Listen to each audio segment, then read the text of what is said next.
Hey guys, how's it going? Kevin Cleary here with a firearm video. So sorry to interrupt your regularly scheduled content, but this is one of those videos that kind of needs to be made.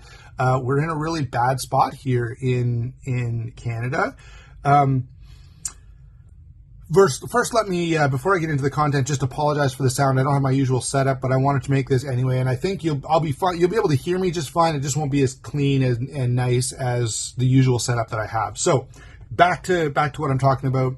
The Liberal government, who's in power here in Canada, actually with a minority government, but are able to pass bills because of a coalition with the NDP and the Bloc Québécois.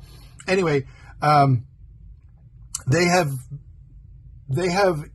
done what Liberals do, and I think in some ways they've tipped their cards a little bit. So there was a bill that was working its way through Parliament, working toward being passed into law, called Bill C-21, and that bill banned a whole long list of firearms. All right, now they've added, they banned all these firearms, they let it go through the process, but it was banning a bunch of firearms by name.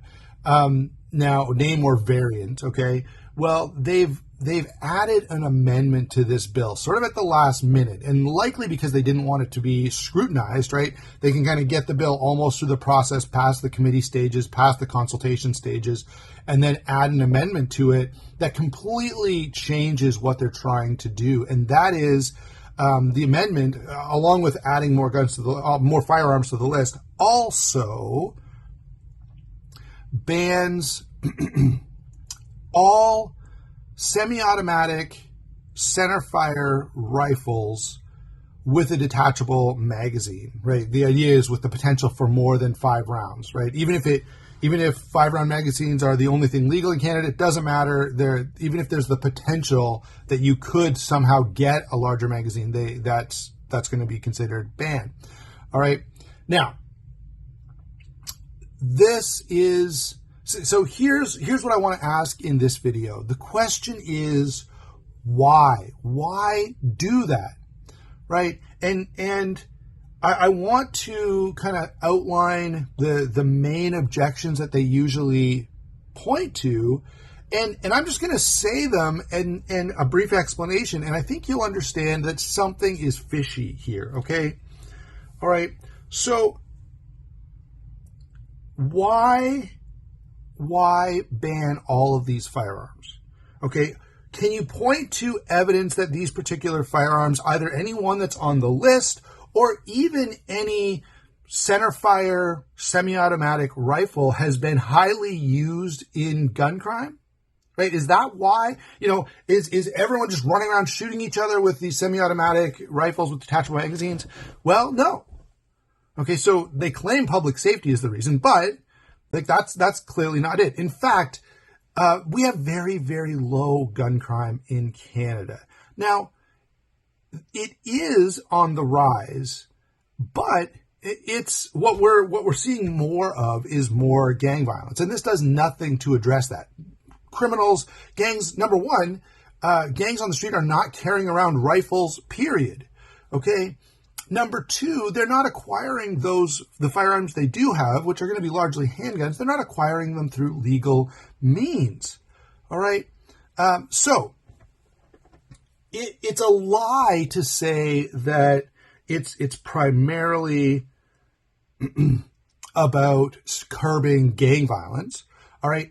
Outside of gang violence, we don't have really gun violence. Statistically, it's so low that it's like 100. There's 200 people a year killed by firearms in Canada.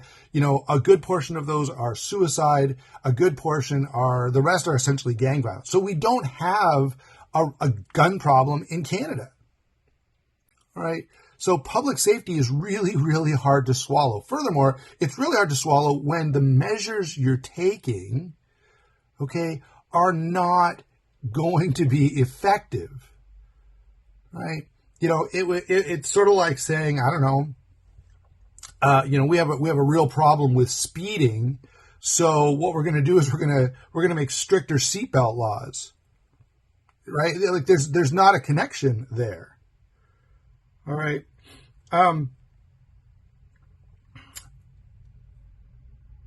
Next, All right. It's because okay. So that's my first reason was, well, because of gang activity and high gun violence, we've got to do this. Well, that's just not the case. Okay, we don't have a lot of gang violence. We don't have a lot of gun violence in general. Furthermore, the liberal government has consistently passed laws that have made it easier to be involved in crime, easier to be involved in gang activity, less punishable to engage in these kind of activities. And in fact, when gang members are caught with illegally owned firearms, they end up getting in less trouble than a legally licensed firearm owner would be in for improper storage. It's absolutely ludicrous to make this number one claim that it's about public safety. Number two, it's because, right, legal gun owners, those who have owned and operated these firearms for many, many years, these individuals are highly dangerous and they're running around causing problems, right? Is that happening? And therefore, we need to restrict their rights. We need to take away the weapons that they legally own in order to curb this happening? No. Right? In fact, legal gun owners are the safest population in Canada. They commit less crimes than politicians and law enforcement. And so, again, this potential justification. Now, this is not something they say, but I can imagine an outsider looking in, going, "Well, if you're letting people own these firearms, boy, they must be really dangerous people if you've got to stop them from doing that. If you've got to stop them." But it turns out, no, right? The people who legally own and operate these firearms are completely safe, commit virtually no crime. So that's not the issue. All right.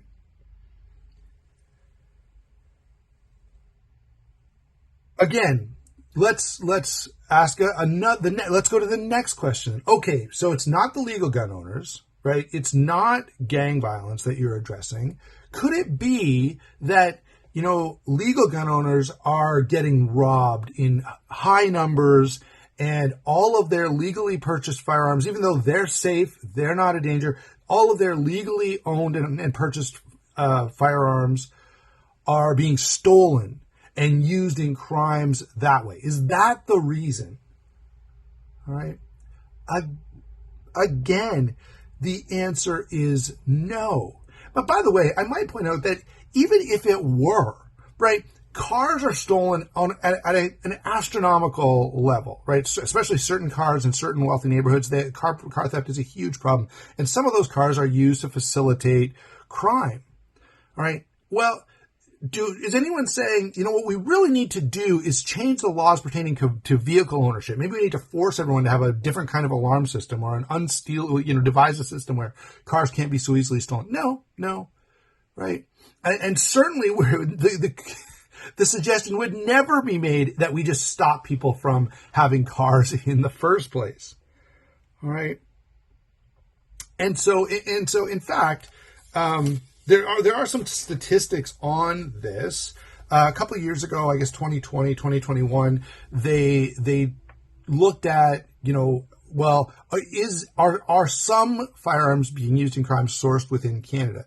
Well, an incredibly low number. Out of those, out of like 115 or 100 and some odd guns that they recovered in crimes, only a small portion were able to be traced. Okay, so I can't remember the exact number, but a very small portion were able to be traced. And of those that were traced, like 12 were found to be from within Canada.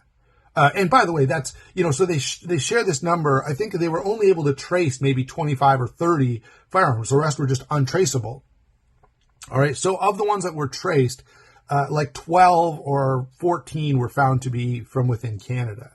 Again, we're talking about incredibly, ridiculously low numbers here, right? And I might point out that when firearm owners are robbed, when gun stores are robbed, like that makes the news, right? It's a big story, and it just rarely ever happens, right? Even now, like we're in hunting season, and so a lot of guys are driving around with firearms in their vehicles, they're driving from field to field. They've got a firearm, and none of those cars are being broken into and having those guns stolen.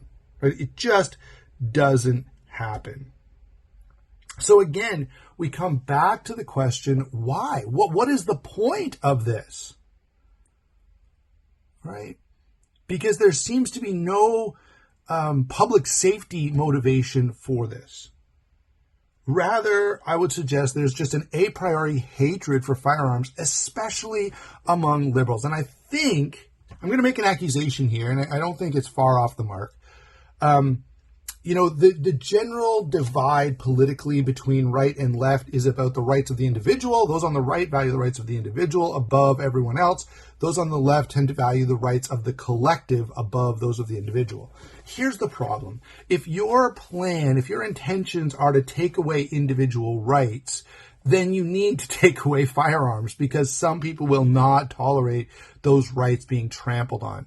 And so you need to take away the capacity that they may have to oppose you. All right.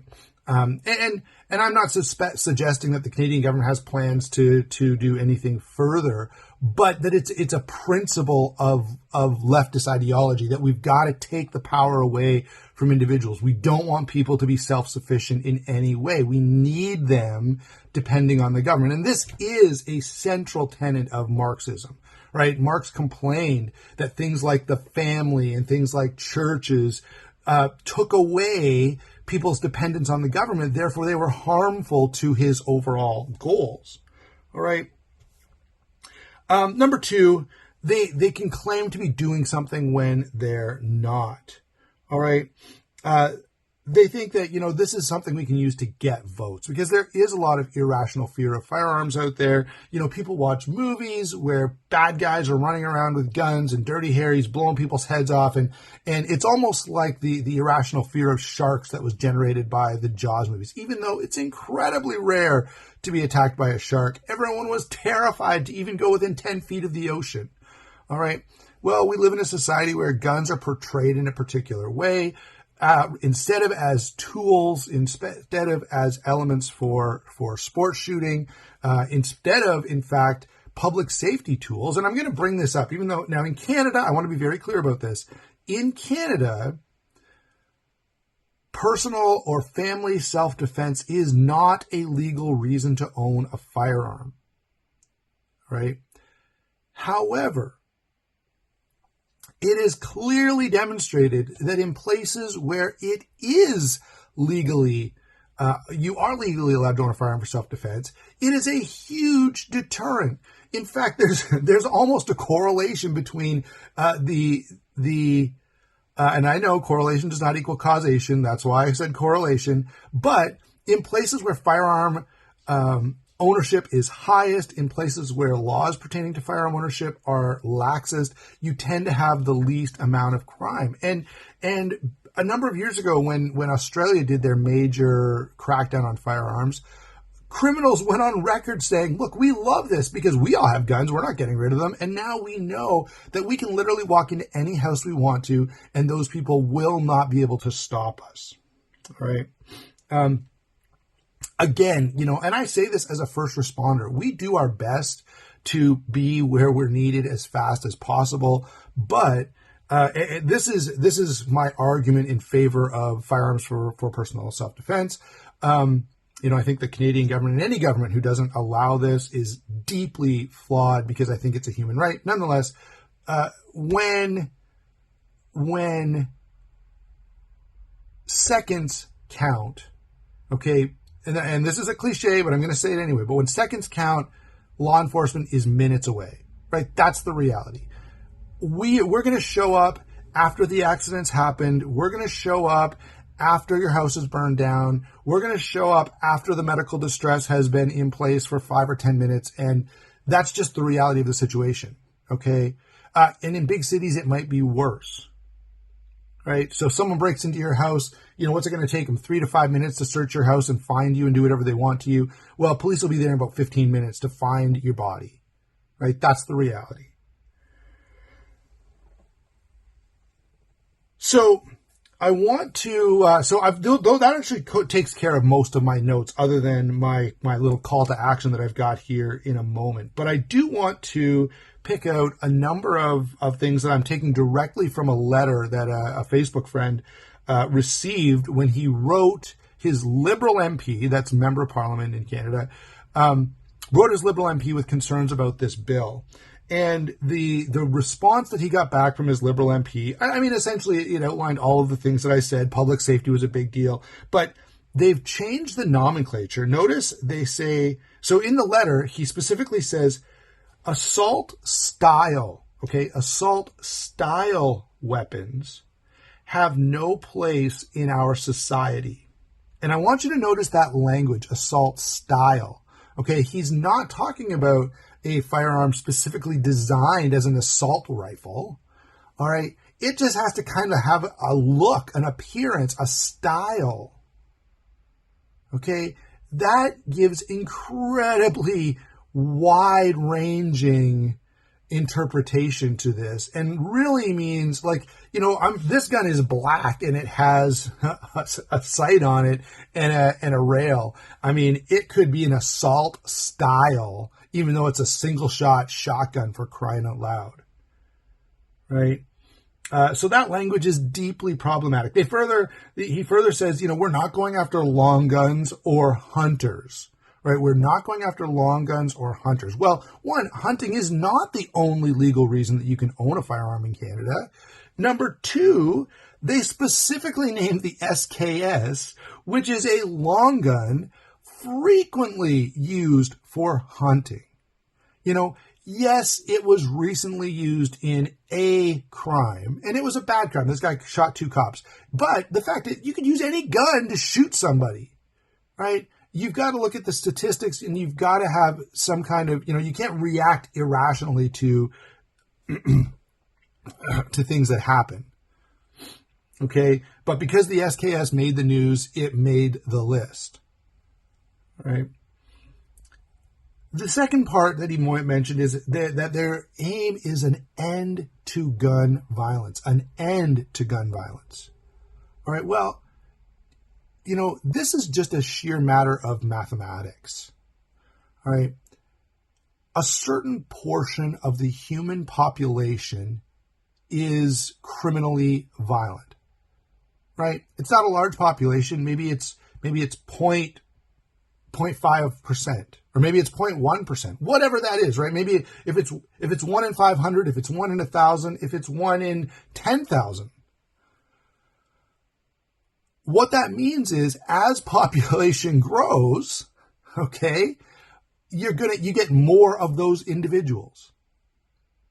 And so in a city like Toronto, which is growing quickly, in a city like Barrie, which is growing quickly, in a number of GTA cities which are seeing pretty substantial population growth, you can't grow population without an increase in crime. It's just not possible, because human nature is X percent of humanity is going to be violent, criminally violent, right?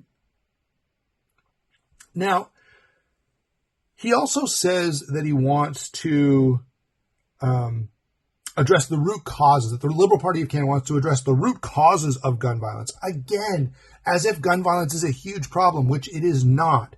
But if you're going to address the root causes of gun violence, you've got to deal with gang activity, which there is no political will to do, because if you start addressing gang activity, you're going to be labeled a racist. Sorry, I know that's not politically correct to say, but that's the reality. So you can't, they will not address gang violence. They will not address gang activity. They won't go into the neighborhoods where everyone knows that there's more danger and to stay away from, right? They won't address those neighborhoods at all. Right? So the last thing I have to say is that if you're listening to this, if you're watching it, if you disagree with me, I would love to have a discussion with you down in the comments below, or comment below, and I would love to have an email conversation with you, because I sincerely believe what's happening here is largely ignorance. So yes, take offense if you want to. If you disagree with me on this issue, you don't know anything about this issue. All right. and you just need to get some facts. And I would recommend you go to your local gun range. I would recommend you take the firearm safety course so you actually know what's involved in owning a firearm in Canada. I recommend you look up the statistics so you can see that we don't have a problem with gun violence in Canada, or some of the other statistics that I've shared, or some of the other, data that I've shared in the video. Although I know this was primarily a philosophical discussion, not a purely data-driven one.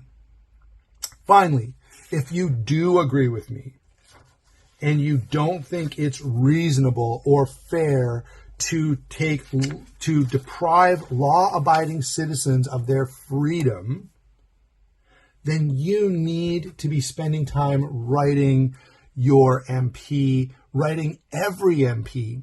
In fact, if you want, join the CCFR, that's Canadian Coalition for Firearm Rights Facebook page. A number of people on there have shared all of the Liberal MPs' addresses.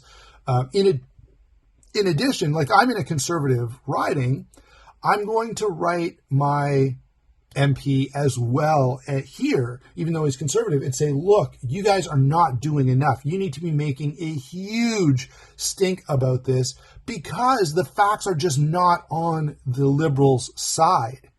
All right. Now, right. Sadly, politics is largely about polling these days. And so no politician in existence cares what the facts are about most things. And that's truly sad. Nonetheless, I think this could be a winning issue for Conservatives if they were to say, look, this is irrational, this is draconian, this is the kind of thing we only witness in communist regimes. It lays out a little bit of the true colors of our Liberal government. All right. Thanks a lot for watching. Don't forget to comment down below. Don't forget to share this video or share, honestly, I don't care if you share this video or you share, there's a few other people who have done videos like this. Share their videos. Just get the message out there so that people can understand what's happening to legal, safe firearm owners and how unjust and unfair what the Liberal government is doing. And furthermore, how ineffective, right? It's a it'd be like my car was out of gas, so I went and, pounded nails into a board. Like the two things are not correlated at all, right? So they're punishing legal gun owners and claiming it's about public safety when the two things are not related. If you were worried about public safety, legal gun owners would not be on the radar screen because they're the safest population in Canada. All right, end of rant. Thanks for watching. We'll talk to you soon.